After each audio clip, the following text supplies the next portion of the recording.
करने वाले हैं साइंस का क्लास 10 का 3rd चैप्टर। ऑलरेडी पहला और दूसरा चैप्टर जो है उसकी वीडियो ऑलरेडी है इस चैनल पे, तो आप लोग जाके देख सकते हो प्लेलिस्ट में चेक करके। ओके, अभी हम स्टार्ट करेंगे मेटल्स एंड नॉन मेटल्स। ठीक है, और सबसे पहले फिजिकल प्रॉपर्टीज़ आएगा। ओके, तो जैसा कि आप लोग जानते हो ना, मेटल्स को तो आप लोगों ने देखा भी है, कई तरीके के मेटल्स जो आपके आसपास भी हैं। ऐसा नहीं कि नॉन मेटल नहीं है, नॉन मेटल्स भी हैं। तो फिजिकल प्रॉपर्टीज़ जो है वो समझना ज़्यादा आसान है। क्यों? क्योंकि अगर आप देखो तो कुछ मेटल्स जो होते हैं, या ज़्यादातर जो मेटल्स आप देखते हो, या एक तरह से कह सकते हैं कि सभी मेटल्स जो आप देखते हो वो हार्ड होते हैं, डक्टाइल होते हैं, मैलिएबल होते हैं। और अगर आप ये सब प्रॉपर्टीज़ के बारे में कुछ नहीं जानते हो तो कोई बात नहीं, हम इसे करेंगे। ठीक है, तो सबसे पहला चीज़ जो तुमको याद करने की ज़रूरत है, समझने की ज़रूरत है, अगेन वही सेम चीज़ हम यहाँ पर कंटिन्यू करेंगे। द सेम चीज़ क्या? सेम चीज़ ये कि जो इम्पॉर्टेंट है एग्जामिनेशन पॉइंट ऑफ व्यू से, मैं उसे अंडरलाइन करूँगा, और जो इम्पॉर्टेंट नहीं है बहुत ज़्यादा, ठीक है, एग्जामिनेशन के लिए, उसे मैं नॉर्मली हाईलाइट करता हुआ चलूँगा। अंडरलाइन जो रेड लाइन होगा वो बहुत ही ज़्यादा इंपॉर्टेंट है, उसे आप लोगों को याद करना। तो मेटल्स का प्योर स्टेट में जब वो होते हैं ना, अपने प्योर स्टेट में, तो उनका एक शाइनिंग सरफेस होता है, इसे मेटालिक लस्चर कहते हैं। करेक्ट, ये इंपॉर्टेंट है ऑब्वियसली, क्योंकि जिस चीज़ में आप देख रहे हो कि मेटालिक लस्चर है, चांसेस यही है कि वो पर्टिकुलर जो है सब्सटेंस वो एक मेटल है, लस्चर है तो। ठीक है, अब और एक कैरेक्टरिस्टिक क्या है? Metals are generally hard and obviously the hardness varies from metals to metals. हर मेटल इक्वल अमाउंट में हार्ड नहीं होते हैं। ठीक है, तो ये जो है ना, इसमें एक्सेप्शंस आएंगे। देखो केमिस्ट्री में एक्सेप्शंस भरे पड़े हैं, भरे पड़े हैं एक्सेप्शंस। मतलब अगर आप कुछ भी पढ़ते हो उसमें आप देखोगे कि एक ना एक या कुछ भी चीज़ ऐसे एक्सेप्शन जरूर रहेगा।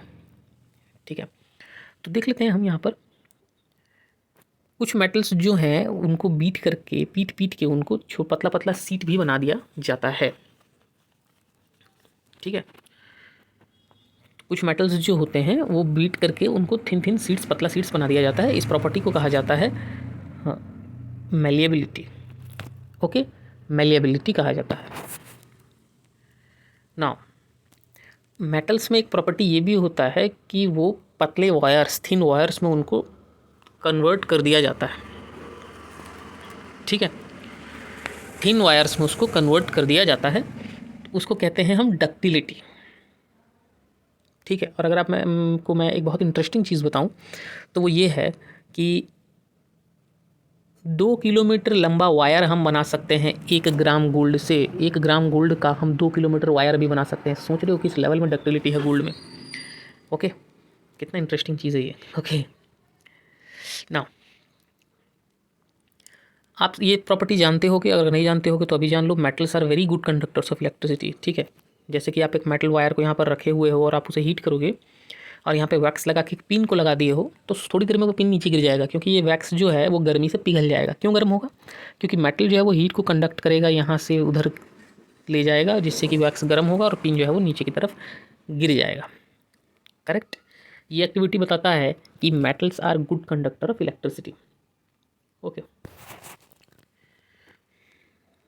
सो metals are good conductors of heat. Sorry, शायद मैंने इसके पहले इलेक्ट्रिसिटी बोल दिया। Metals are good conductors of heat, वो इलेक्ट्रिसिटी भी है बट वो अभी हम प्रॉपर्टी हमने पढ़ा नहीं है। They are good conductors of heat and they have very high melting points, क्योंकि उनको जब हम मेल्ट करना चाहेंगे तो हमको बहुत ज़्यादा टेम्परेचर बढ़ाना पड़ेगा, तब जाके वो मेल्ट होंगे। ठीक है, बेस्ट कंडक्टर ऑफ हीट कौन से हैं? सिल्वर एंड कॉपर, ये बेस्ट कंडक्टर ऑफ हीट है, ये भी आप ध्यान रख सकते हो। और lead and mercury are comparatively poor conductors of heat, उसके कंपैरिजन में ये हीट को इतनी अच्छे से कंडक्ट नहीं कर पाते हैं। ठीक है, नाउ तुम ये चीज़ बता सकते हो क्या कि why are electric wires they are covered by PVC material, like rubber like material, और पीवीसी मटेरियल से क्यों कवर्ड रहते हैं वो, क्या ये बता सकते हो? ओके, क्योंकि कवरिंग अगर नहीं होगा तो चांसेस ये रहेगा ना कि कोई भी इंसान अगर वो नेकेड वायर को टच कर दे तो उसको करंट शॉक लग सकता है। That's why. ना वन मोर कैरेक्टरिस्टिक्स, जैसे आप लोग एक बेल देखते हो, एक बेल देखते हो कहीं भी, टेम्पल में हो या कहीं भी, उस बेल को अगर आप स्ट्राइक करोगे तो एक साउंड प्रोड्यूस करेगा ना। कोई भी मेटल को जब आप स्ट्राइक करते हो तो वो साउंड प्रोड्यूस करते हैं। इसका मतलब मेटल्स के अंदर एक प्रॉपर्टी होता है जिसे हम कहते हैं सोनोरसिटी या सोनोरस। क्लियर? ठीक है, हाँ, और एक दो चीज़ें मैं इंपॉर्टेंट जो है आप लोगों को बता दूँ, वैसे यहाँ मेंशन नहीं किया हुआ है शायद, यस, बट स्टिल आप जानते हो ना मेटल्स आर जनरली हार्ड, तो एक्सेप्शंस क्या क्या हैं भाई यहाँ पर याद रखना। सोडियम, Na, पोटाशियम, इस तरह के मेटल्स जो होते हैं ये काफ़ी सॉफ्ट होते हैं, बहुत सॉफ्ट होते हैं, ये हार्ड नहीं होते। ठीक है, ये मैं एक्सेप्शंस को इसलिए लिखा यहाँ पर। नाउ हम जानते हैं कि मेटल्स जो होते हैं वो हार्ड होते हैं, वो सॉलिड होते हैं ऑब्वियसली, पर मर्क्यूरी एकलौता मेटल है जो कि सॉलिड नहीं होता, वो लिक्विड होता है। ठीक है, समझ में आ रही है बात, वो लिक्विड होता है, and that's why it's poor conductor of heat obviously.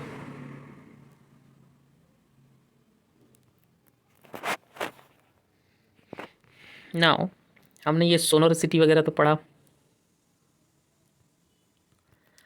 अब नॉन मेटल्स में जब हम आते हैं तो यहाँ पर भी काफ़ी इंटरेस्टिंग प्रॉपर्टीज़ हैं। कुछ एग्जांपल्स जान लो नॉन मेटल्स के, carbon, sulphur, iodine, oxygen, hydrogen. और नॉन मेटल्स जो होते हैं वो सॉलिड भी हो सकते हैं, गैस भी हो सकते हैं, ब्रोमीन के अलावा, जो कि एक लिक्विड है। तो ये एक आप लोगों को याद करना पड़ेगा, क्या कहते हैं इसे, exception. Bromine is the only non metal which is liquid. Okay, now yes, तो यहाँ पर भी कुछ एक्सेप्शंस दिए गए हैं, वो आप लोगों को ध्यान में रखना है। जो मैंने ऑलरेडी शायद बताया आप लोगों को, all metals except mercury exist as solids at room temperature. तो ज़्यादातर सभी मेटल्स जो होते हैं वो सॉलिड्स होते हैं, मर्क्यूरी को छोड़ दें तो। उसके बाद बहुत सारे या सभी मेटल्स के हाई मेल्टिंग पॉइंट होते हैं। गैलियम एंड सीजियम को छोड़ दें तो सभी मेटल के हाई मेल्टिंग पॉइंट होते हैं। गैलियम और सीजियम के बहुत ही लो मेल्टिंग पॉइंट होते हैं, ये भी आप लोगों को ध्यान रखना है। इतने कम होते हैं कि अगर आप हाथ में रखो ना तो वो मेल्ट हो जाते हैं। आयोडीन एक लौता नॉन मेटल है जो लस्चरस है, क्योंकि आप जानते हो ना लस्चरस यानी शाइनिंग जो है वो मेटल की प्रॉपर्टी है, नॉन मेटल की नहीं है। पर आयोडीन एक ऐसा नॉन मेटल है जो लस्चरस है। ठीक है, वैसे ही कार्बन एक ऐसा नॉन मेटल है जो कई तरीके के फॉर्म्स में रहता है। ठीक है, और उसके हर फॉर्म को हम एक एलोट्रोप कहते हैं। ठीक है, और हमने पढ़ा था कि मेटल जो होता है वो काफ़ी हार्ड होता है, उसकी मेल्टिंग पॉइंट काफ़ी ज़्यादा होती है। पर डायमंड जो कि एक एलोट्रोप है कार्बन का, वो हार्डेस्ट सब्सटेंस है इस पूरी दुनिया का, और सबसे ज़्यादा हाई मेल्टिंग पॉइंट और बॉइलिंग पॉइंट उसी का होता है। समझ पा रहे हो कितने एक्सेप्शन है। देखो, केमिस्ट्री एक इकलौता ब्रांच है ऐसा साइंस का ना जिसको याद करना पड़ जाता है कई बार। ठीक है, क्योंकि बहुत सारी चीज़ें ऐसी होती हैं जो आप ऑब्वियसली बिना याद किए कैसे जान पाओगे। ठीक है, वैसे ही हमने ये भी पढ़ा था कि नॉन मेटल जो है वो इलेक्ट्रिसिटी कंडक्ट, मतलब कि इलेक्ट्रिसिटी कंडक्शन करना, ये एक मेटल का प्रॉपर्टी है ना। Metals are good conductor of heat and electricity. पर यहाँ आप देखोगे ग्रेफाइट भी गुड कंडक्टर है इलेक्ट्रिसिटी का, यानी कि ग्रेफाइट एक नॉन मेटल होने के बावजूद it's a good conductor of electricity. After that ये मैंने ऑलरेडी आप लोगों को बताया था, अल्काली मेटल्स, यानी वो मेटल्स जो बेसिक होते हैं, या ये अलग बात है, चलो इस अल्काली के बारे में हम डिस्कस अभी नहीं करेंगे। Alkali metals lithium, sodium, potassium, वो इतने सॉफ्ट हैं कि उनको नाइफ से भी कट किया जा सकता है। तो ये भी आप लोगों को ध्यान देना चाहिए और एकदम ध्यान से इसे याद भी करना चाहिए, क्योंकि ये सब प्रॉपर्टीज़ बहुत इंपॉर्टेंट है एग्जाम्स के लिए।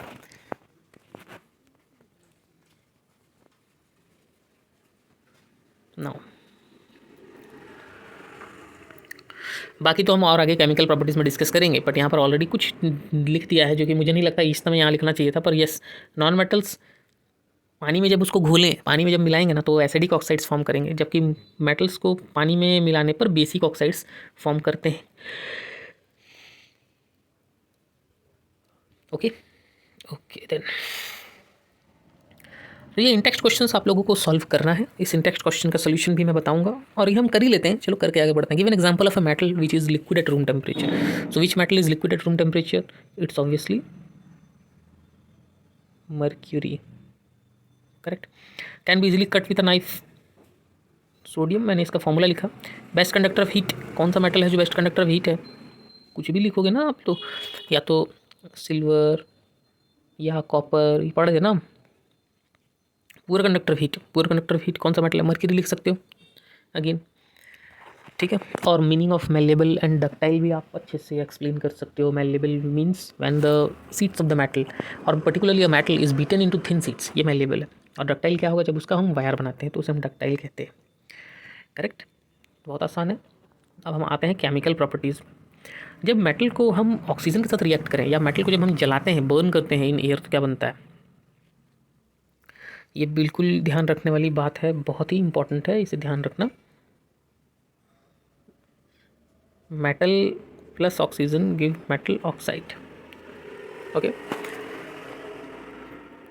तो ये कर देते हैं, ज़्यादा सही रहेगा इससे भी। Metal plus oxygen give metal oxide, again very very important point. ठीक है, एग्जाम्पल तो बहुत सारे आ जाएंगे इसके। Copper plus oxygen give copper oxide, aluminium plus oxygen give aluminium oxide, Al2O3।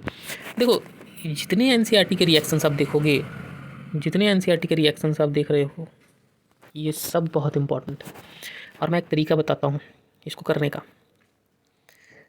क्या करना है आप लोगों को इसमें ना, एटलीस्ट 3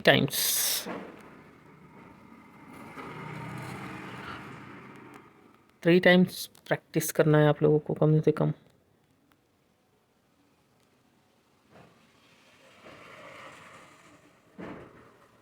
ओके, इसको 3 टाइम आप लोगों को प्रैक्टिस करना है, करेक्ट। कम से कम नहीं भी तो आपको इसे 3 बार लिख लिख कर प्रैक्टिस करना है, तब जाके आप सीख जाओगे, इसे समझ जाओगे, करेक्ट ना। अभी देख रहे हो, इसमें और भी कुछ चीज़ें हैं जो जानने लायक हैं।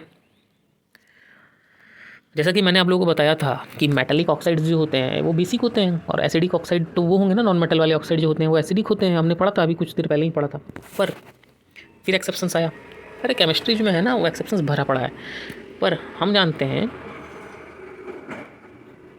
बट सम मेटल ऑक्साइड्स,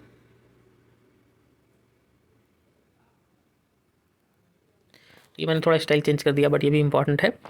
कुछ मेटल ऑक्साइड्स, चाहे वो एल्युमिनियम ऑक्साइड हो, जिंक ऑक्साइड हो, वो basic as well as acidic nature show करते हैं।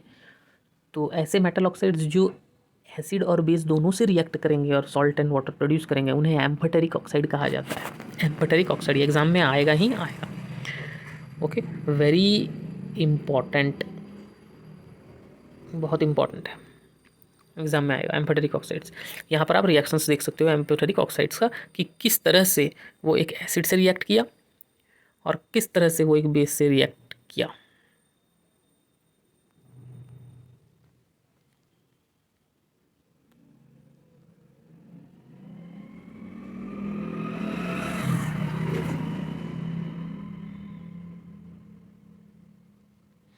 ओके, सो एल्युमिनियम ऑक्साइड जब एसिड से रिएक्ट किया तो एल्युमिनियम क्लोराइड और वाटर फॉर्म किया, जबकि एल्युमिनियम ऑक्साइड जब बेस से रिएक्ट किया तो एल्युमिनियम सोडियम एल्यूमिनेट, ये बहुत बहुत ज़रूरी है ये सब रिएक्शंस, ठीक है, प्लस वाटर अगेन फॉर्म किया। ठीक है, यहाँ तक सभी का सब कुछ क्लियर है, राइट। ओके, मेटल ऑक्साइड्स जब पानी में मिल जाते हैं, when metal oxides are dissolved in water they known as alkalis. Okay, so sodium oxide and potassium oxide they mixed with water to produce alkalis, that's why इन्हें alkali metal कहा जाता है। जो मैंने उस समय नहीं बताया था आप लोगों को, वो यही था। Sodium oxide and water, sodium hydroxide, potassium oxide and water, potassium hydroxide, ये अल्काली मेटल्स होते हैं। ओके,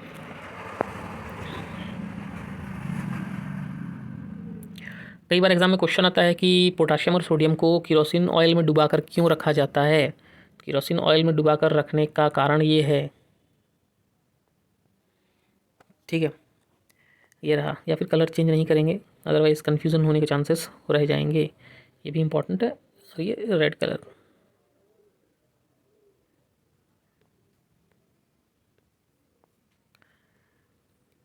ओके, तो यहाँ पर रीज़न क्या है वो समझ रहे हो ना। Metal such as potassium and sodium react so vigorously that they catch fire if kept in open. इतना विग्रस, इतना अग्रेसिव रिएक्शन होता है कि वो आग पकड़ लेता है अगर ओपन में रखो तो, इसलिए उन्हें केरोसिन ऑयल में डिप करके रखना पड़ता है। ओके, यानी हर पॉइंट से क्वेश्चन बनता है बोर्ड में, ठीक है, इसलिए इंपॉर्टेंट है। The surface of metal such as magnesium, aluminium, zinc, lead, they are covered with a thin layer of oxide. जैसे यहाँ पर कोई जिंक का जिंक मेटल है ना, तो उनके ऊपर एक कोटिंग आ जाएगा। ये कोटिंग जो होती है जिंक ऑक्साइड की होती है, जो कि उनके ऊपर एक सील्ड बना देता है और फर्दर ऑक्सीडेशन होने नहीं देता, आगे इसके और ऑक्सीडेशन को होने नहीं देगा। जैसे देखोगे कि कॉपर बर्न नहीं होता, यहाँ पर कहा गया है, राइट। तो मैंने उस चीज़ को अंडरलाइन किया हुआ है, वैसे तो आप देख सकते हो इस चीज़ को कि कॉपर बर्न नहीं होता, but the hot metal is coated with a black coloured layer of copper oxide. कहने का ये मतलब है कि कुछ मेटल्स के बारे में यहाँ पर दिया हुआ, चाहे वो कॉपर, तुम्हारा आयरन हो, जिंक हो, ठीक है, मैग्नीशियम हो, इस तरह के मेटल्स जो होते हैं ना वो अपने सरफेस पे मेटल ऑक्साइड फॉर्म करते हैं, the respective metal oxides form करते हैं। ठीक है, the protective oxide layer prevents the metal from further oxidation. तो ये जो प्रोटेक्टिव लेयर एक बन जाता है ये फर्दर ऑक्सीडेशन को प्रिवेंट कर देता है। ये मैं फर्दर ऑक्सीडेशन आयरन में नहीं बोल रहा हूँ, यहाँ पर आप मेटल्स का नाम देख सकते हो, यहाँ पर जो लिखा हुआ है देखो, aluminium, zinc, lead, etcetera. Etcetera in the sense उसमें कॉपर वगैरह भी इंक्लूड हो जाते हैं। ठीक है, तो कॉपर में जैसे यहाँ पर लिखा हुआ है ना एक ब्लैक कलर्ड लेयर जो है कॉपर ऑक्साइड का, वो इसके ऊपर आ जाता है जो कि फिर उसको फर्दर ऑक्सीडेशन होने नहीं देता। ठीक है, और सिल्वर और गोल्ड की तो बात ही अलग है, वो रिएक्ट ही नहीं होते, चाहे वो कोई भी टेम्परेचर लोअर हो हायर हो। और कॉपर जो है वो हायर टेम्परेचर में एक ब्लैक कलर्ड लेयर जो है वो फॉर्म करता है। ठीक है, क्योंकि यहाँ पर देखो मैंशनड है हॉट मेटल, तो टेम्परेचर हाई होना चाहिए। हर छोटा चीज़ जो है ना वो एनसीईआरटी का आप लोगों को ध्यान देना है, क्योंकि कोई गारंटी नहीं कहाँ से क्वेश्चन आ जाता है। वैसे तो ये डू यू नो में दिया हुआ है, बट मैं फिर भी बता देता हूँ। एनोडाइजिंग उस प्रोसेस को बोलते हैं, जब भी ये प्रोसेस जो है वो सिर्फ और सिर्फ एल्यूमिनियम के साथ एसोसिएटेड होता है तो उसको एनोडाइजिंग कहा जाता है। ठीक, ऑक्साइड लेयर ऑफ एल्यूमिनियम, उसके बाद क्या करेगा वो ऑक्साइड लेयर एल्यूमिनियम में भी तो फर्दर नहीं होने देगा ना कोरोजन। ठीक है, ठीक है, this aluminium oxide coat makes it resistance to further corrosion. Okay, चलो आगे बढ़ते हैं।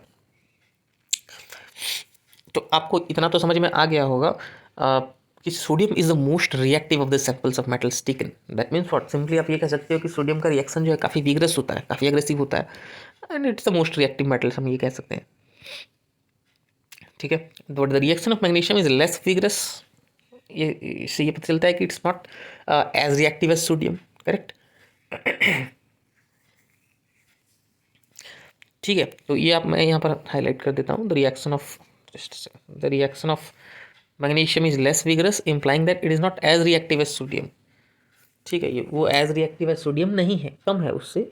पर क्या सिर्फ यही क्राइटेरिया है जिससे सब कुछ डिवाइड हो जाता है? ऑक्सीजन से ही रिएक्शन पे सारा रिएक्टिविटी डिपेंड करता है क्या? रिएक्टिविटी तो हम बाकियों से भी तो चेक करेंगे ना।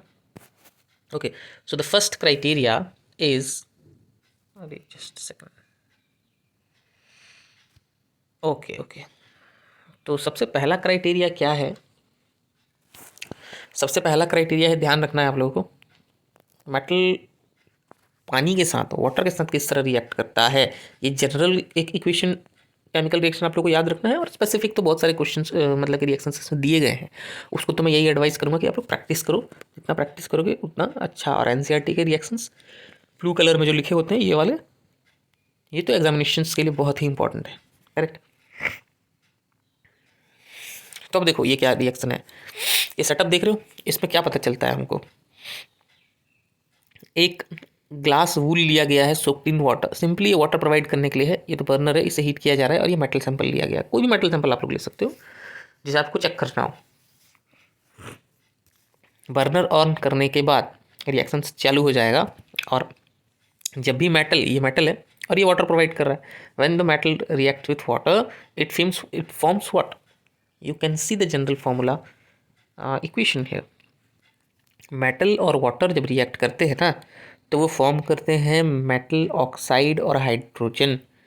ठीक है, फिर वो मेटल ऑक्साइड को जब मैं फर्दर वाटर से रिएक्ट करता हूँ तो वो मेटल हाइड्रोक्साइड फॉर्म करेगा। ये सेकेंडरी रिएक्शन है, but what is the primary reaction है? Metal and water form metal oxide और हाइड्रोजन। ठीक है, ये एक स्केलेटल इक्वेशन है। स्केलेटल इक्वेशन मतलब क्या? ये कंकाल है, स्केलेटन है। ठीक है, इसके ऊपर आप लोग स्पेसिफिक रिएक्शन से याद कर सकते हो, बट ये जनरल रिएक्शन है। ओके, तो यहाँ पे देखो, यहाँ पे हमारा जो है वो हाइड्रोजन गैस इस पाइप से होते हुए आ रहा है। इस पाइप से होता हुआ आ रहा है और यहाँ से निकल रहा है। करेक्ट। तो जो भी हाइड्रोजन गैस है, hydrogen is lighter than air obviously, so वो राइज अप होगा and it will be collected here. Okay, चलो आगे बढ़ते हैं। यहाँ पे देखो जो है ना, आप लोग को ये चीज़ ध्यान रखना होगा कि एनसीईआरटी में बहुत सारे ऐसे क्वेश्चंस, ऐसे पॉइंट्स हैं पर्टिकुलरली जिससे आप छोड़ सकते हो, पर ऐसे भी पॉइंट्स हैं जिसे आप बिल्कुल नहीं छोड़ सकते। ठीक है, तो और वो देता है कैजुअली, एनसीईआरटी कभी मार्क नहीं करता, हाईलाइट नहीं करता, कैजुअली दे देता है, बट वो बहुत इंपॉर्टेंट होते हैं। तो एक एक लाइन जो है हमारे लिए बहुत इंपॉर्टेंट है यहाँ पर। Metals like potassium sodium react violently with cold water.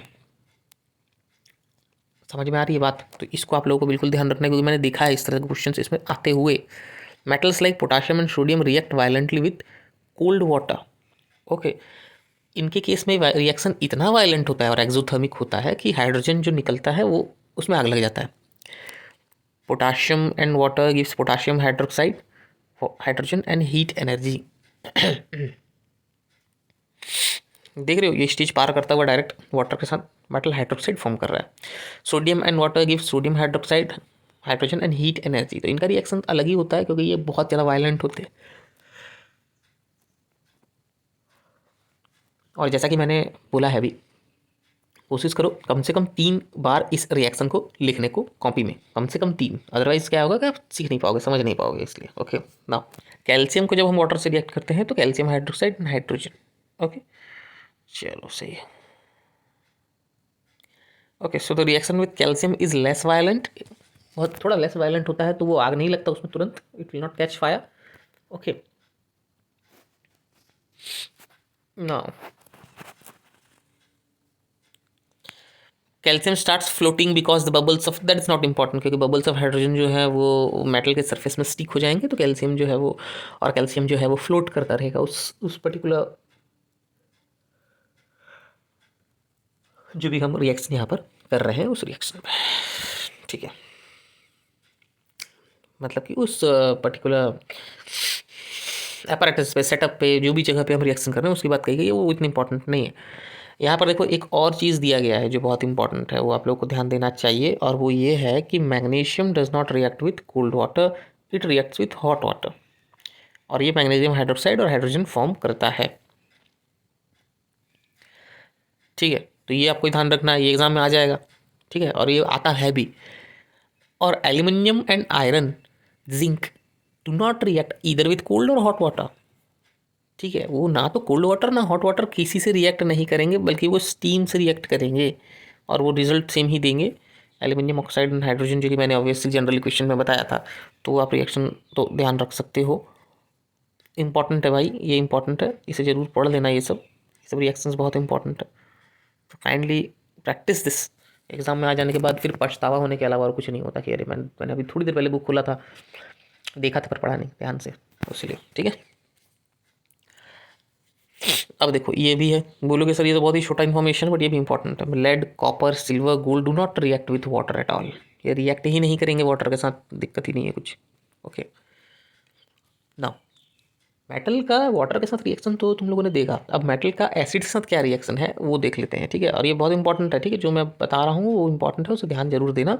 General reaction क्या है? जनरल रिएक्शन तो यही है कि मेटल जब डाइल्यूट, हाइड्रोक्लोरिक बोल रहा हूँ मैं, कोई भी acid, acid should be diluted, तो मेटल अगर एक डाइल्यूट एसिड के साथ मिक्स होगा तो वो सॉल्ट और हाइड्रोजन फॉर्म करेगा। ठीक है, समझ में आ गई बात? क्लियर है? चलो नाउ, अब इसके कुछ एग्जांपल्स भी तो होने चाहिए ना, बिना एग्जांपल के फिर मज़ा नहीं आएगा। ओके, मैग्नीशियम, अब देखो आप लोग के लिए टास्क दे दिया ये एनसीईआरटी वाला, तो right equations for the reactions of magnesium, aluminium, zinc and iron with dilute hydrochloric acid. क्या रिएक्शन लिख सकते हैं भाई हम यहाँ पर, बता सकते हो? क्या रिएक्शन हम लिख सकते हैं? Metal magnesium Mg when react with dilute HCl यानी HCl gives salt, salt means what? MgCl2 plus hydrogen. ये एक जनरल फॉर्मूला है, इसे आप लोग बैलेंस भी कर सकते हो। ठीक है, आगे एल्यूमिनियम के साथ और जिंक के साथ, आयन के साथ आप लोग ट्राई करो, घर पे नोटबुक लेके बैठा करो और उस पर लिख के प्रैक्टिस करने की कोशिश करो, क्योंकि हम जनरल इक्वेशन तो जानते हैं ना, स्केलेटन इक्वेशन तो हम जानते हैं। Metal with dilute acid gives salt and hydrogen. Okay, आप लिख सकते हो ना। हाइड्रोजन गैस नहीं निकलता जब एक मेटल नाइट्रिक एसिड के साथ रिएक्ट करता है। ये पर्सनली बहुत इंपॉर्टेंट क्वेश्चन है, जो मैंने देखा है, पर्सनली देखा है कई बार आते हुए, that's why I am telling. ये मैं अंडरलाइन कर रहा हूँ।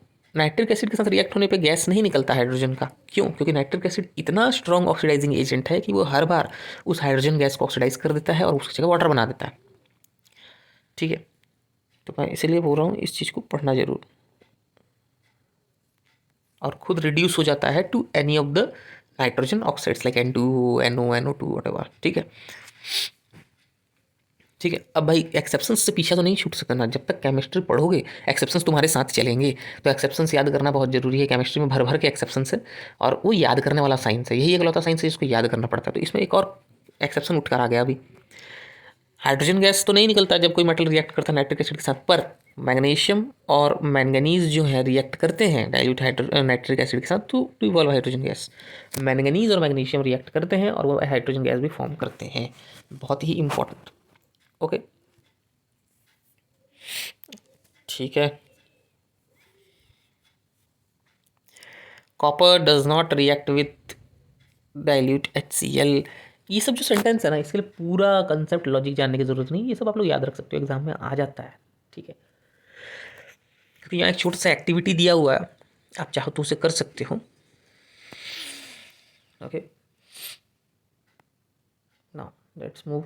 एक्वारेजिया रॉयल वाटर कहते हैं। ठीक है, इसमें हाइड्रोक्लोरिक एसिड और नाइट्रिक एसिड जो है वो 3:1 की रेशियो में रहते हैं, और ये ऐसा फ्यू रिएजेंट्स में से, या आप तुम कह सकते हो सब्सटेंसेस में से, सोल्यूशन में से ऐसा है जो कि गोल्ड और प्लेटिनम को भी डिसॉल्व कर लेगा, इस तरह का है ये।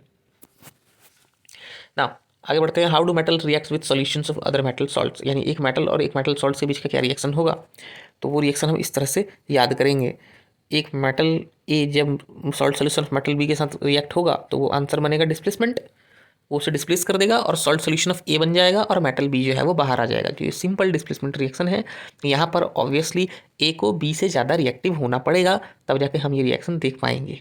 ओके, ये आप लोगों ने डिस्प्लेसमेंट रिएक्शन पढ़ा है, अगर पढ़ा है तो बहुत ही अच्छी बात है। ओके, तो हम आगे बढ़ते हैं और इस चीज़ का प्रैक्टिकल डेमो देख लेते हैं। जैसे कि आप लोग यहाँ पर देख रहे हो ना, ये जो आपको विजिबल हो रहा है यहाँ पर, ये 2 टेस्ट ट्यूब्स हैं और इसमें क्या हुआ है कि कॉपर सल्फेट का सोल्यूशन है। सबसे पहला वाला में कॉपर सल्फेट सोल्यूशन है ब्लू कलर, और इसमें आयरन नेल डाला गया है। रिएक्शन क्या कहता है, क्या होना चाहिए? रिएक्शन ये कहता है, अगर इसमें नहीं दिया है तो आपका फर्ज बनता है आप उसे लिखें। रिएक्शन ये कहता है कि जब भी कॉपर रिएक्ट होगा, sorry not copper, ion react होगा कॉपर सल्फेट सोल्यूशन के साथ, तो वो आयन क्या करेगा, वो कॉपर सल्फेट को डिस्प्लेस कर देगा और वो ion sulphate plus copper form करेगा। तो यहाँ पर आप लोग क्या देख रहे हो, क्या बन गया भाई, यहाँ बन गया आयरन सल्फेट। क्लियर, देखो आयरन सल्फेट दिख रहा है ना यहाँ पर, ये आयरन सल्फेट सोल्यूशन है। और कॉपर जो है वो अलग से जो बना, वो इस जो कील देख रहे हो ना नेल, उसके ऊपर जम गया है। तो देखो येलो कलर का जो है ना, ये कॉपर आ गया है उसके ऊपर। ठीक है, तो ये नॉर्मल सिंपल रिएक्शन होता है, डिस्प्लेसमेंट रिएक्शन और कुछ नहीं। ठीक है, तो आपको इतना ज़्यादा इसमें लोड लेने की ज़रूरत नहीं है, बस इतना ध्यान रखना है कि मेटल ए जो है वो मोर रिएक्टिव होना चाहिए, और रिएक्टिविटी सीरीज़ जो है वो तो या एक्टिविटी सीरीज़ कुछ भी इसे दोनों कहते हैं, वो आप नीचे यहाँ देख सकते हो। ओके, और एकलौता हाइड एक ही चीज़ मिलेगा आप लोगों को यहाँ पर, एकलौता नॉन मेटल। इसका रीज़न क्या है ये मुझे आप लोग बताओगे।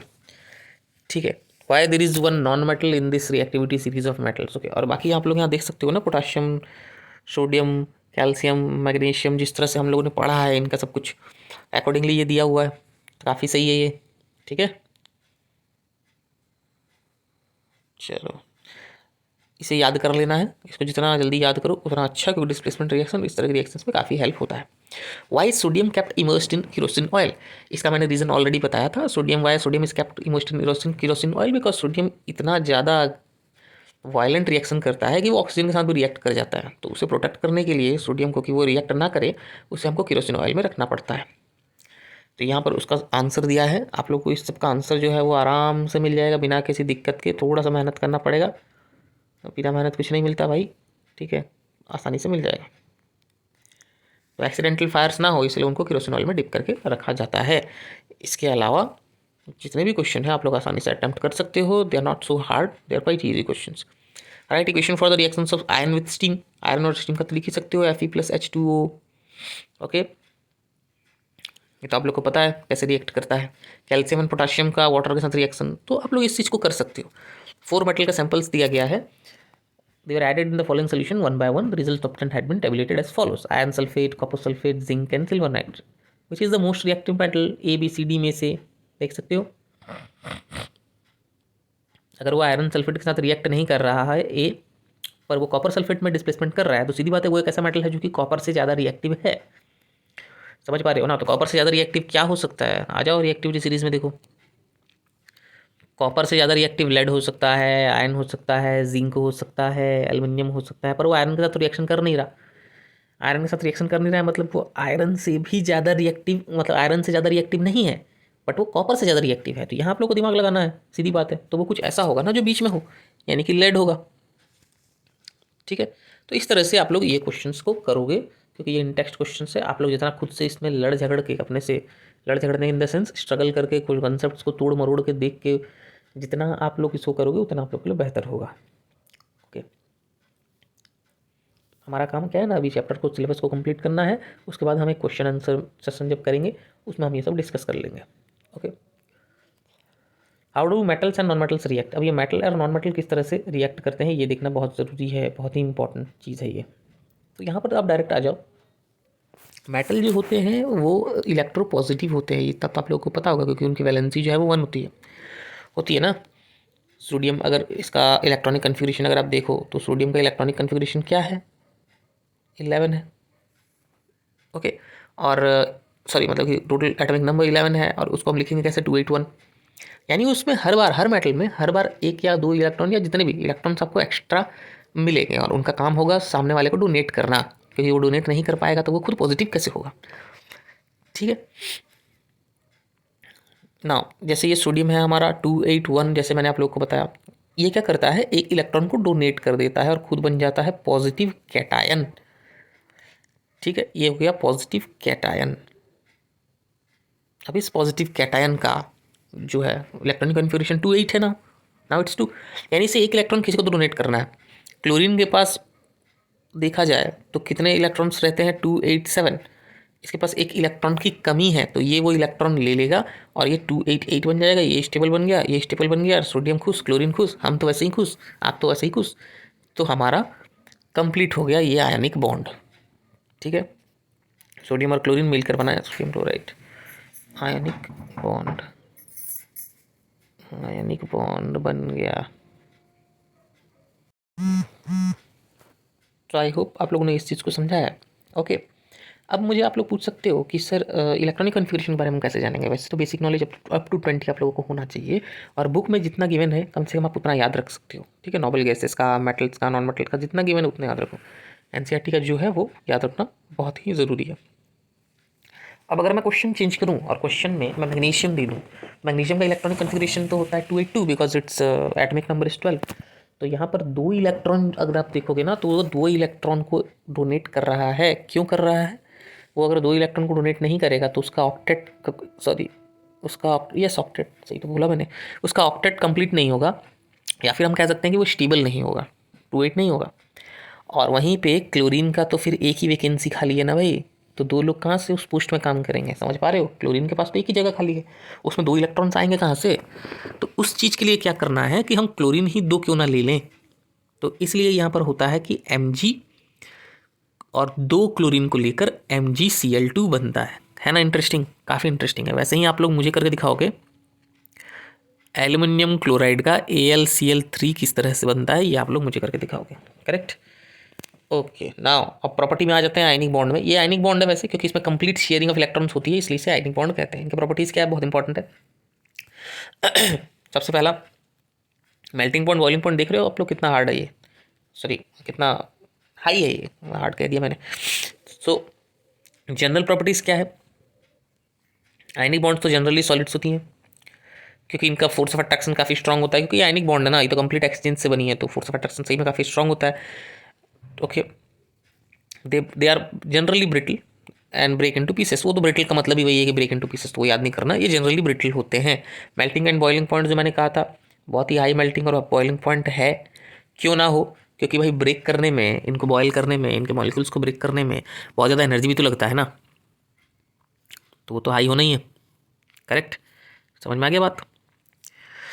नाउ सॉल्युबिलिटी देखा जाए तो वाटर में सॉल्युबल हैं, और सॉल्वेंट्स लाइक केरोसिन, पेट्रोल, जिनको ऑर्गेनिक सॉल्वेंट्स कहते हैं, उनमें ये नहीं है सॉल्युबल। ठीक है, बट वाटर में सॉल्युबल है ये। कंडक्शन ऑफ इलेक्ट्रिसिटी बोलें तो ऑब्वियसली इनमें क्या होता है कि आयंस होते हैं, तो ये मूव करते हैं from one place to another, क्योंकि मोबाइल आयंस होते हैं ना, मूवमेंट करने वाले आयंस होते हैं, तो इसलिए ये कंडक्ट करते हैं इलेक्ट्रिसिटी को। करेक्ट, बट एक कंडीशन हमेशा याद रखोगे ionic compounds in the solid state, they are not conducting electricity because movement of ions in the solid is not possible. Rigid structure है ना, तो पॉसिबल नहीं होगा। तो किन किन स्टेट्स में? लिक्विड और मॉल्टन, ठीक है, लिक्विड स्टेट में और मॉल्टन स्टेट में जब वो मेल्ट हो चुका हो तो वो करेगा इलेक्ट्रिसिटी कंडक्ट। इतना काफ़ी है। Right electron dot structure for sodium oxygen magnesium, लिख सकते हो आसानी से। What is electron dot structure? भाई इसी कहते हैं electron dot structure. For example मुझे लिखना है मैग्नीशियम का, तो Mg, और कितने इलेक्ट्रॉन्स जो हैं वो इसमें अवेलेबल हैं एक्स्ट्रा, तुम चाहो तो सिर्फ वो भी बना सकते हो, ठीक है, ओके, क्योंकि 2 ही एक्स्ट्रा है। समझ में आ रही है बात? ये रहा हमारा इलेक्ट्रॉन डॉट स्ट्रक्चर, देख रहे हो Mg का 2 है ना। अब बोलोगे सर अपने ऊपर बना दिया, अरे कहीं भी बनाओ यार, कोई दिक्कत नहीं, राइट बनाओ, लेफ्ट बनाओ, ऊपर बनाओ, नीचे बनाओ, इलेक्ट्रॉन बनाने से मतलब है, तो इस तरह से बनाओगे। फॉर्मेशन ऑफ Na2 और MgO बनाओगे बाय ट्रांसफर ऑफ इलेक्ट्रॉन्स, ये आप लोग करो तो ज़्यादा बेहतर है। अगर आप लोगों को कोई भी दिक्कत हो आप लोग यहाँ पे मुझे पूछ सकते हो उस क्वेश्चन को, ठीक है, मैं उसका जवाब जो है वो नेक्स्ट में बता दूंगा। What are the ions present in this compounds? Cation anion के बारे में लिखना है आपको। कैटायन जो होता है वो पॉजिटिव होता है, एनायन जो होता है नेगेटिव होता है। मैंने तो बड़ा ही अजीब सा ट्रिक लगाया हुआ है, आप लोग भी ट्रिक्स लगा के याद कर सकते हो। जितना ट्रिक्स लगाओ उतना आप लोग के लिए बेहतर याद करने में, ठीक है। Why do ionic compounds have high melting points? The answer I already told you, because in order to melt something we have to break the bond in between them, or we have to break them basically, right, in microscopic level also। तो उसे break करने के लिए भाई हमको तो चाहिए ना एनर्जी, तो कहाँ से लाएंगे मेल्टिंग पॉइंट के लिए, इसलिए हाई मेल्टिंग पॉइंट होता है। अब मेटल के ऑकरेंस पे आ जाते हैं, ये बहुत इंपॉर्टेंट टॉपिक है। इसमें आप थोड़ा बहुत मेटलर्जी के बारे में जानोगे, किस तरह से मेटल को निकाला जाता है, किस तरह से मेटल को हार्नेस किया जाता है उसके ओर से, ठीक है। कुछ मेटल जो होते हैं वो ओर में होते हैं, कुछ मेटल जो होते हैं वो ओर में होते ही नहीं, ठीक है। तो ऑकरेंस पे डिपेंड करता है कि कौन सा मेटल कहाँ होता है, उसके अकॉर्डिंग हम उसे किस तरह से एक्सट्रैक्ट करें अपने यूज़ के लिए, ओके। तो वैसे मिनरल्स जिनमें बहुत ज़्यादा कोई मेटल है क्वांटिटी, उसे कहते हैं ओर, ठीक है। Minerals which contain a very high percentage of a particular metal and the metal can be profitably extracted from it, वैसे मिनरल को ओर कहा जाता है, ठीक है। और जो नेचुरली अवेलेबल हों इन अर्थ क्रस्ट में उसे मिनरल कहा जाता है। तो ये डेफिनेशंस आप लोग याद कर सकते हो, इंपॉर्टेंट है, करेक्ट। नाउ कैसे एक्सट्रैक्ट करें? तो पहले तो मेटल को 3 कैटेगरी में बांट दो। सबसे पहला हाई रिएक्टिविटी वाले, फिर बीच में मॉडरेट वाले, और सबसे नीचे एकदम चिल करने वाले जो ज़्यादातर कहीं भी रिएक्शन उतना नहीं करते हैं। तो ये 3 पार्ट में आप लोगों ने बांट दिया, ठीक है। तो यहाँ पर देख सकते हो metals of low reactivity, metals of medium reactivity and metals of high reactivity की कैटेगरी में हमने कर दिया इन्हें, ठीक है। चलो बढ़िया, यहाँ पर वही सेग्रीगेट किया गया, आप लोग बस रीड कर सकते हो, no need of repeating all this things. तो करेंगे क्या इसमें? देखो मेटल जो हाई रिएक्टिविटी के हैं ना उनको इलेक्ट्रोलिसिस करेंगे, ठीक है, इलेक्ट्रोलिसिस करेंगे और प्योर मेटल निकालेंगे, सीधी बात। वो इलेक्ट्रोलिसिस के आगे पढ़ेंगे। जो मीडियम रिएक्टिविटी के हैं वो 2 कैटेगरीज में होते हैं, आइदर कार्बोनेट और होते हैं या सल्फाइड और होते हैं। कार्बोनेट और हैं तो कैल्सिनेशन प्रोसेस लगाएंगे, सल्फाइड और हैं तो रोस्टिंग करेंगे। पर कर क्या रहे हैं, ये वो रोस्टिंग नहीं है जो यूट्यूब में देखते हो, एक दूसरे को पकड़ के गाली देना और क्रिटिसाइज करना, नहीं, ये रोस्टिंग अलग है। फिर हम कर क्यों रहे हैं? इनका ऑक्साइड बनाने के लिए ये सारा झमेला किया जा रहा है। इनका ऑक्साइड बन जाएगा थ्रू कैल्सिनेशन एंड रोस्टिंग, फिर उनको रिड्यूस करो, फिर रिड्यूस करने के बाद उनको प्यूरीफाई करो, यानी प्यूरीफाई करना भी तो ज़रूरी है हमारा मेटल के मिलने के बाद। तो ये वो प्रोसेस है, आगे इसके बारे में डिटेल में पढ़ने वाले हो, टेंशन लेने वाली बात नहीं है। इसके बाद जो मेटल्स हैं सबसे लो रिएक्टिविटी के, उनका सल्फाइड ओर में वो रहते हैं ज़्यादातर, ठीक है। उसके बाद उनको हम रोस्टिंग करेंगे, रोस्टिंग करने के बाद मेटल हमको मिल जाएगा, उसको रिफाइन करेंगे, प्यूरीफाई करेंगे थोड़ा सा। तो ये 3 प्रोसेस है, 3 कैटेगरी ऑफ मेटल के लिए, तीनों कैटेगरी ऑफ मेटल के लिए। आई होप आप लोगों ने ये समझा है, इसका डिटेल में भी हम देखने वाले हैं, ठीक है। एग्जाम में ये भी क्वेश्चन आता है, मैं इसे अंडरलाइन कर रहा हूँ कि व्हाट इज़ अ गैंग। जब ओर को अर्थ से निकाला जाता है ना तो बहुत सारे इम्प्योरिटीज़ उसमें होते हैं, चाहे वो सॉयल हो, सैंड हो, वॉट एवर हो, कुछ भी हो, उसे हम गैंग कहते हैं। एग्जाम्पल इसका स्पेलिंग याद रखना ध्यान से, ठीक है। इसलिए ही तो ये एक्सट्रैक्शन प्रोसेस किया जाता है, रिडक्शन प्रोसेस किया जाता है, ये ठीक है, ये सब चीज़ें की जाती हैं ताकि हमारा जो है वो मेटल प्योर हो जाए, ठीक है। Now extracting metals low in the reactivity series, अगर कोई मेटल जो है वो रिएक्टिविटी सीरीज़ में बहुत नीचे की तरफ है तो उनको किस तरह से हम एक्सट्रैक्ट करेंगे। अब जैसे कि मर्क्यूरी है, ये अपने दो ओर में अवेलेबल है, अभी यहाँ पर ध्यान से देखना ये रिएक्शन, एक सल्फाइड में और एक ऑक्सीजन में। सल्फाइड ओर में हमने क्या, सॉरी ऑक्सीजन में नहीं, ऑक्सीजन में हमने उसे रिड्यूस करके लाया है। सबसे पहले आप लोग ध्यान रखोगे, जस्ट सेकंड, कन्फ्यूज़न नहीं क्रिएट करना है रे बाबा, वरना गड़बड़ हो जाता है। जस्ट सेकंड, तो ये है HgS which is obviously mercuric sulphide, ठीक है। तो ये जब रिएक्ट करेंगे हम इसको ऑक्सीजन में, यानी कि सिंपल हम इसको क्या कर रहे हैं ना, इसको रोस्ट कर रहे हैं। रोस्टिंग मतलब किसी भी चीज़ को गर्म करना ऑक्सीजन के प्रेजेंस में, तो ये बनाएगा mercury oxide and sulphur dioxide. अब इस मर्क्यूरी ऑक्साइड को आप लोगे फिर हीट करोगे तो ये रिड्यूस होकर Hg बना देगा, यानी मर्क्यूरी सिंपल प्योर मर्क्यूरी बना देगा। ठीक उसी तरह कॉपर का भी आप कर सकते हो। कॉपर सल्फाइड जो कि नेचर में अवेलेबल है obviously in terms of this particular compound, उसको अब ऑक्सीजन के साथ जब फिर वही रोस्ट करेंगे तो ये फॉर्म करेगा कॉपर ऑक्साइड और सल्फर डाइऑक्साइड। फिर उस कॉपर ऑक्साइड को आप कॉपर सल्फाइड के साथ फिर अगेन रिएक्ट करके हीट करोगे तो वो कॉपर फॉर्म करेगा और सल्फर डाइऑक्साइड फॉर्म करेगा। बहुत ही इंपॉर्टेंट रिएक्शन है। रिएक्शंस को तो मैंने कहता हूँ 3 बार 4 बार 5 बार क्या 10 बार लिखो और रट्टा मार लो, अच्छे से समझ लो, पहले समझ लो और उसके बाद कोशिश करो कि उसको याद कर लें ताकि वो भूलो ना, ठीक है।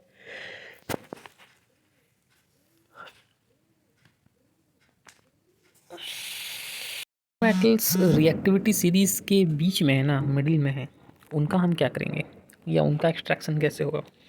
तो देखो सबसे पहले तो आपको ये ध्यान रखना है वो मेटल कौन कौन से हैं। आयरन, जिंक, लेड, कॉपर, जो कि हैं मॉडरेटली रिएक्टिव, उतने ज़्यादा रिएक्टिव नहीं होते हैं। तो सबसे पहला स्टेप इनमें क्या होता है, ज़्यादातर ये अवेलेबल होते हैं आइदर सल्फाइड्स और कार्बोनेट्स, ठीक है।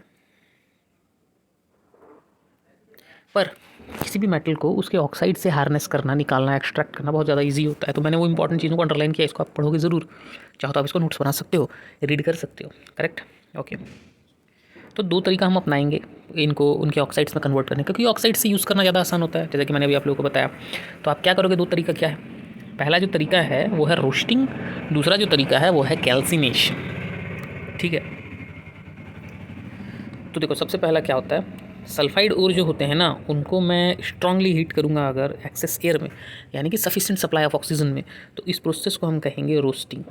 कुछ ज़्यादा दिमाग नहीं लगाना, बस इतना सिंपल सा बात है।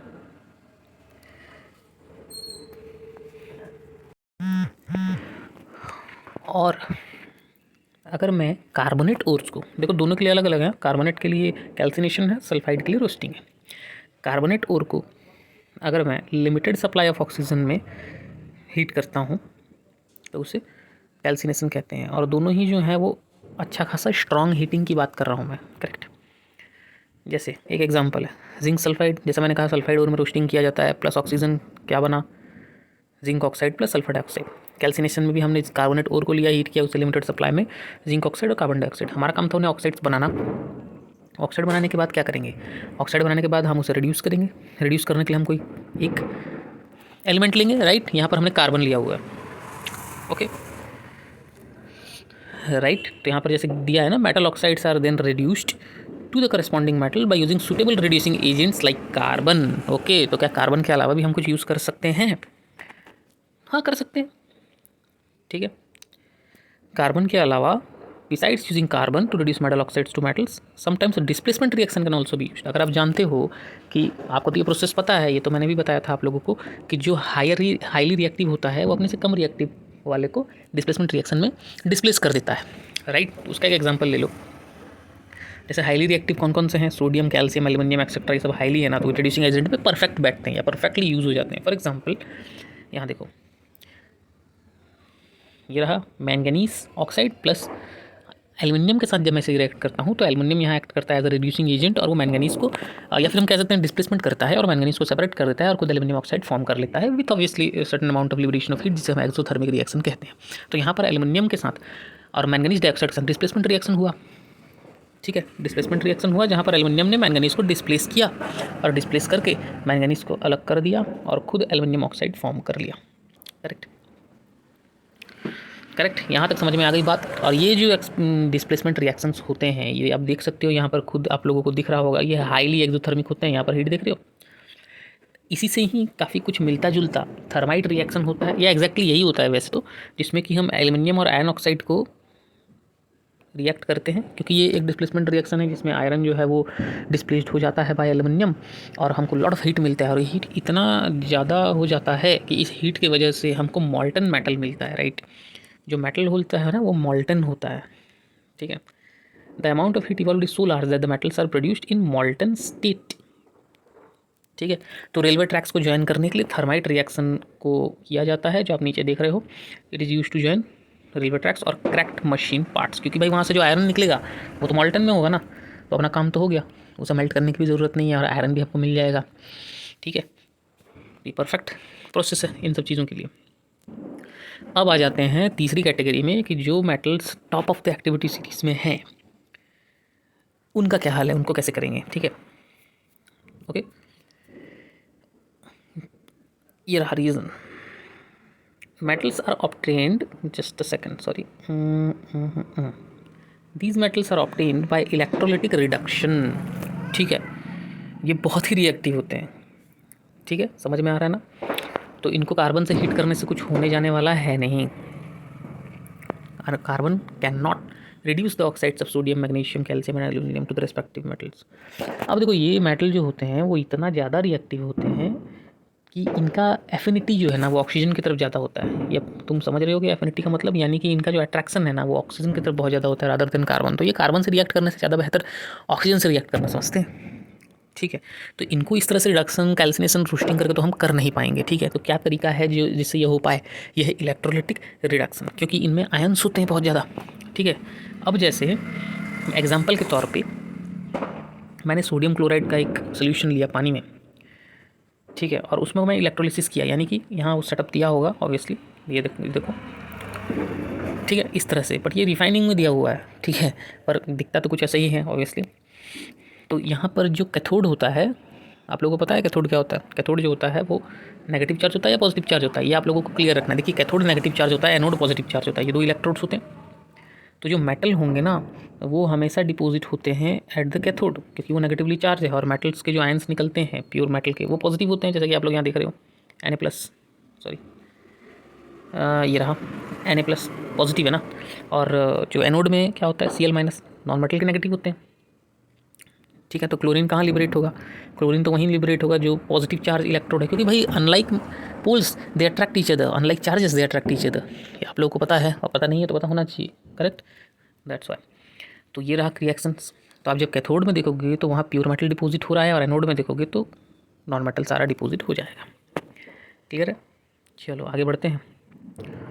सो सेम केस है एल्युमिनियम का, एल्युमिनियम ऑक्साइड से उसको इलेक्ट्रोलाइटिक रिडक्शन करो, या कोई भी कंपाउंड से आप बेटर जितना कर सकते हो। ओके, नाउ मेटल निकालने के बाद उनको रिफाइन कैसे करें? सबसे पहला प्रोसेस जो रिफाइनिंग में दिया है वो इलेक्ट्रोलाइटिक रिफाइनिंग, काफ़ी कुछ मिलता जुलता इलेक्ट्रोलाइटिक रिडक्शन की तरह है, ठीक है। ध्यान रखने वाली चीज़ क्या है और एग्जाम के लिए नोट डाउन करने वाली चीज़ क्या है, एग्जामिनेशन में अगर आएगा तो हम क्या लिखेंगे वो आप लोगों को यहाँ मार्क करना है, मैं ऑलरेडी अंडरलाइन कर रहा हूँ, ध्यान देना। In this process the impure metal is made the anode and then strip of pure metal is made the cathode. Impure metal को एनोड बना दिया जाता है, प्योर मेटल को कैथोड बना दिया जाता है, ठीक है।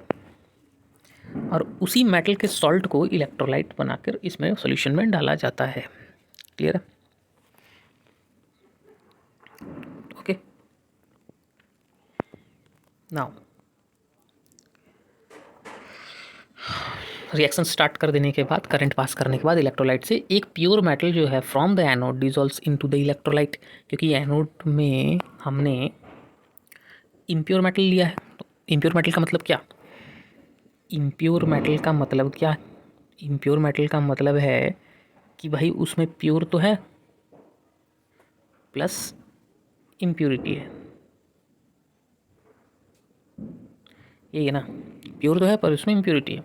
तो हम क्या करेंगे कि जो इम्प्योरिटी है वो तो वहीं रहेगा, पर एनोड से जितने प्योर मेटल के कण हैं, जितने प्योर मेटल के पार्टिकल्स, वो आएंगे कैथोड की तरफ, ओके। क्योंकि cathode being the positive, sorry, cathode being the negative charge, वो क्या करेगा, पॉजिटिव को अट्रैक्ट करेगा अपनी तरफ, ओके। चलो ये बढ़िया है, ठीक है। N equivalent amount of pure metal from the electrolyte is deposited on the cathode and तो सीधी बात है कि देखो जो भी प्योर मेटल होगा वो कैथोड में आकर जमेगा और एनोड में हमने इम्प्योर लिया है, सारा इम्प्योरिटीज़ जो है वहाँ से नीचे गिर जाएगा ना, सोल्यूबल हो जाएगा। ठीक है, the soluble impurities go in to the solution whereas the insoluble impurities जो कि सोल्यूशन में मिक्स नहीं हो पाते हैं वो सेटल डाउन हो जाएंगे एनोड कहीं नीचे, क्योंकि सारा इम्प्योरिटी एनोड में भरा हुआ है, उससे हम कहते हैं एनोड मड। एग्जाम में ये क्वेश्चन आ सकता है तो बड़े ध्यान से देखना भाई लोग। ठीक है, एनोड मड क्या होता है ये ध्यान से देखना, क्योंकि एग्जाम में जब क्वेश्चन आ जाता है तब बड़ा पछतावा होता है कि सर बता रहे थे हमने सुना नहीं। तो anode mud is the impurities that are not dissolved in the solution and they are present inside the below the anode, below the anode. समझ रहे हो ना, एनोड को क्या कहते हैं, कैथोड को क्या कहते हैं, ये दोनों क्या है, इलेक्ट्रोड्स। ठीक है, ध्यान रखना। चलो आगे बढ़ें। See so you have to define the following terms like minerals, direct definition book में मिलेगा, और डायरेक्ट, गैंग, डायरेक्ट, ये सब हमने पढ़ा हुआ है। Try to find answer of all this things. Okay, free state में कौन कौन से मेटल्स मिलते हैं, ऑक्साइड से मेटल को कैसे निकाला जाता है, कैल्सिनेशन और रोस्टिंग इसके बारे में भी मैंने बताया है। तो क्वेश्चन का आंसर निकालने का कोशिश सब करोगे जब हम क्वेश्चंस के प्रीवियस ईयर क्वेश्चंस देखेंगे, मॉक टेस्ट वगैरह करेंगे, सारा चीज़ जब सॉल्व करने बैठेंगे तो ऑब्वियसली इन सब क्वेश्चंस से भी डील कर जाएंगे, क्योंकि हम क्वेश्चंस करने का अलग वीडियो बनाएंगे जिसमें previous year questions, chapter wise important questions, ठीक है, और साथ ही साथ जो सैम्पल पेपर होता है वो भी हम सॉल्व करेंगे। ठीक है, किस तरह का पेपर आएगा। इसके बाद बढ़ते हैं कोरोजन की तरफ। What is corrosion basically. Corrosion जो होता है ना वो मेटल का ऑक्सीडेशन होता है, जब मेटल ऑक्सीडाइज होता है या एयर जिसको हम कहते हैं ऑक्सीजन प्लस मॉइस्चर यानी वाटर से रिएक्ट करता है तो कोरोजन होता है। ओके, सिल्वर मेटल में देखो तो वो ब्लैक पड़ जाता है कुछ यूज़ करने के बाद। ठीक है, क्योंकि ये सल्फर के साथ रिएक्ट करता है और सिल्वर सल्फाइड फॉर्म कर लेता है। Copper reacts with moist carbon dioxide in air and slowly loses its shiny brown surface and gains a green coat. और ये ग्रीन कोट क्या है, कॉपर कार्बोनेट का लेयर है ग्रीन कोट, क्योंकि ये कार्बन डाइऑक्साइड से रिएक्ट करता है। ध्यान देना, ठीक है, मैंने जो कहा था ऑक्सीडेशन वो आयरन के लिए कहा था, कॉमन ऑक्सीडेशन, क्योंकि आयरन ऑक्साइड फॉर्म करता है, राइट। आप बोलोगे सर आप तो ऑक्सीडेशन बोले, कोरोजन रस्टिंग बेसिकली आयरन के लिए बोला जाता है ना, इसलिए अगर आप सिल्वर पे देखो तो वो सल्फर के साथ रिएक्ट कर रहा है, कॉपर को देखो तो वो कार्बन डाइऑक्साइड के साथ रिएक्ट कर रहा है, और उनके कंपाउंड्स भी अकॉर्डिंगली आ रहे हैं, तो कंपाउंड्स का नाम भी याद रखना। आयरन मॉइस्ट एयर में अगर हम रख दें तो ब्राउन फ्लैकी सब्सटेंस बनाता है जिसको रस्ट कहते हैं, आयरन ऑक्साइड। ठीक है, आसान है, कोई बहुत बड़ा चीज़ नहीं है, तो भी एक्सपेरिमेंट्स भी कर सकते हो, घर पे भी कर सकते हो। ओके, जहाँ पर आयरन का कांटेक्ट, या फिर मैं ये कह सकता हूँ कि जहाँ पर भी वाटर में जब तुम नेल्स रखे हो और अगर वहाँ एयर भी है, वाटर भी है और नेल्स हैं, तो बेसिकली एयर वाटर मिक्सअप होके वहाँ पे कोरोड कर देंगे, उससे रस्ट फॉर्म होगा। पर अगर कनेक्शन कट हो चुका है लेयर ऑफ ऑयल से तो क्या होगा कि यहाँ पर रस्ट नहीं फॉर्म होगा, क्योंकि ऑब्वियसली ऑक्सीजन जो है वो एंटर नहीं कर पा रहा, एयर एंटर नहीं कर पा रहा। और अगर ड्राई एयर है, मतलब एयर में ना मॉइस्चर है, ठीक है, मॉइस्चर बिल्कुल भी नहीं है तो भी रस्टिंग नहीं हो रहा। यहाँ पर मॉइस्चर तो है, ये पानी में है, बट एयर नहीं है तो भी मॉइस्चर नहीं हो, रस्टिंग नहीं हो रहा। तो रस्टिंग के लिए ज़रूरी क्या है, दो चीज़ें ज़रूरी है, वाटर भी होना चाहिए, मॉइस्चर, ठीक है, और एयर भी होना चाहिए, यानी कि ऑक्सीजन भी होना चाहिए, करेक्ट। चलो now how to prevent this, कुछ कुछ प्रोसेस हैं उस पर ध्यान देना है। पहला, गैल्वनाइजेशन, जिंक का लेयर लगा दो तो वो क्या होगा, रस्ट नहीं होगा, क्योंकि जिंक जो है, जैसे कि मैंने आप लोगों को बताया था ना, जिंक एक कोटिंग फॉर्म कर देता है, उसके बाद वहाँ से वो कोरोजन को बंद कर देता है, उसके बाद वो कोरोड होगा ही नहीं। दूसरा एलोइंग है, बड़ा अच्छा मेथड जिससे हम रस्टिंग को अवॉइड करते हैं, जब हम मेटल को किसी और मेटल्स के साथ मिला देते हैं उनका मोल्टन स्टेट में, एलॉयस फॉर्म करते हैं। जैसे स्टेनलेस स्टील है, ये एक एलॉय है, जल्दी रस्ट नहीं होता, ठीक है। जैसे यहाँ पे दिया भी हुआ है वो,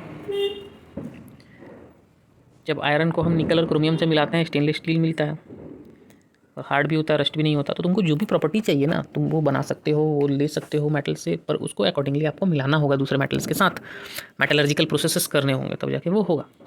ऐसे आयरन है, उसको कार्बन से मिलाएंगे तो स्टील बन जाता है, निकल क्रोमियम से मिलाओ तो स्टेनलेस स्टील बन जाता है, ठीक है। तो कहने की बात है कि आप लोग सिंपल 100 बात की एक बात यह है कि आप उनके डिजायर्ड कैरेक्टर्स को ले सकते हो, यूज़ कर सकते हो। Just you have to learn some metallurgical process and ratios, proportion किस तरह काम करता है, मेटल्स को कितना क्या मिलाना है वो आपको पता होना चाहिए, आप डिजायर्ड कैरेक्टरिस्टिक्स उनका ला सकते हो। ओके, नाउ डेफिनेशन याद कर लो। एलॉय एक होमोजेनियस मिक्सचर है टू और मोर मेटल्स का और एक मेटल एंड नॉन मेटल का, ठीक है। N alloy is an homogeneous mixture of either 2 और मोर मेटल्स और metal and non metal also, ठीक है। नाउ चलो आगे बढ़े। अगर एक मेटल मर्क्यूरी है तो उसका एलॉय को एमेलगम बोला जाता है, ठीक है। एलॉय का मेल्टिंग पॉइंट और इलेक्ट्रिकल कंडक्टिविटी जो है वो प्योर मेटल से कम होता है, ये भी ध्यान रखना है। जैसे ब्रास है, कॉपर और जिंक का एक एलॉय है, ब्रोंज है, कॉपर और टिन का एक एलॉय है, ठीक है।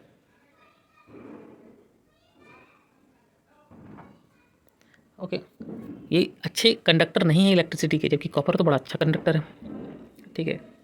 तो एलॉय में आने पे कैरेक्टरिस्टिक्स में कुछ चेंजेस आते हैं, वो बहुत अच्छे इलेक्ट्रिकल कंडक्टिविटी नहीं करते हैं, ठीक है। तो सोल्डर जो है लेड और टीन का एक एलॉय, ये बहुत ही लो मेल्टिंग पॉइंट का होता है और इलेक्ट्रिकल वायर्स को वेल्ड करने के काम में आता है। तो एलॉयज़ में टेम्परेचर कह रहा हूँ मैं, सॉरी, एलॉयज़ में प्रॉपर्टीज़ चेंज होते हैं, okay. Okay, so I think the chapter is completed and if you have any doubt in the chapter you can ask me. Okay, आप मुझसे पूछ सकते हो। ये wonder of ancient Indian metallurgy बड़ा इंटरेस्टिंग चीज़ है, ये सब आप लोग को जानना चाहिए कम से कम अपने हिस्ट्री को।